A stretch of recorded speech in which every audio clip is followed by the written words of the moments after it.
Timplang kape, magsisilbing agahan ng mga bata, kasabay ng kanin at isang delata. Hi guys! Welcome back to my channel. This is Jolly. So, ang pag-uusapan natin ngayon ay ang patuloy na kahirapan na nararanasan ng mga Pilipino dahil sa patuloy na pagtaas ng mga bilihin. Tapos, yung iba mayroon lamang minimum wage or below minimum wage na salary. Lalong-lalo na yung may mga 200 to 300 sahod every day. So, kasyang-kasya lang talaga yun sa kanilang araw-araw na pangangailangan or pagkain. Minsan kulang pa. Lalong-lalo na kung may malaki kayong pamilya. So, napakahirap budgetin yung ganong sahod or income per day.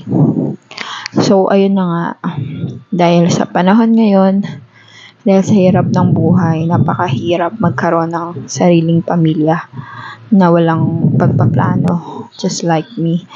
I will be 31 this coming June 27, and it's very hard for me to plan na magkaroon ng anak unless hindi pa ako sure because hindi pa ako ready financially and emotionally. So, yun, ayoko namang maapektuhan pa yung magiging future child ko sa hirap na nararanasan ko ngayon. So, tara, panoorin natin yung documentation ng Reporter's Notebook.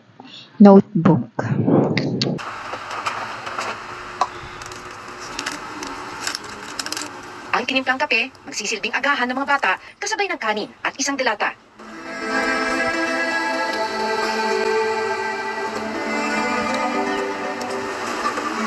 Sa isang garapon, kapansin-pansin na may gatas pa ang mga bata, pero kailangan na raw niya itong kipirin. Ano lang po, dalawang timpla na lang po. Pag wala ko siya naman pambili ng sa ganun po nagawa ko sa kanila. Pinapawalin ko ng toyo. Kita nyo, sa sitwasyon ni ate, napakahirap kung tayong nasa sitwasyon niya. So, sa 15 na anak niya, mas gustuhin nating pakainin sila ng masustansyang pagkain, ibigay yung nararapat para sa kanila, comfortable life. Pero dahil nga sa kahirapan ng buhay, dahil hindi kaya ng income, so no choice kundi ayun, nag-stay sa ganong sitwasyon. Pero sa iba na meron pang choice, parang hindi rin yan maranasan sa mga kabataan ngayon, makinig sa mga magulang, mag-aral ng mabuti para in the future hindi kayo mahirapan magkaroon ng magandang trabaho. So kahit pumili kayo ng mga trabaho, at least meron kayong pinangahawakan na diploma wherein tatanggapin kayo ng iba dahil nakapagtapos kayo. So, yun lang. Huwag madaling mag-asawa or bumuo ng pamilya. Lalo-lalo na kung bata ka pa or wala pa kayong naipupundar.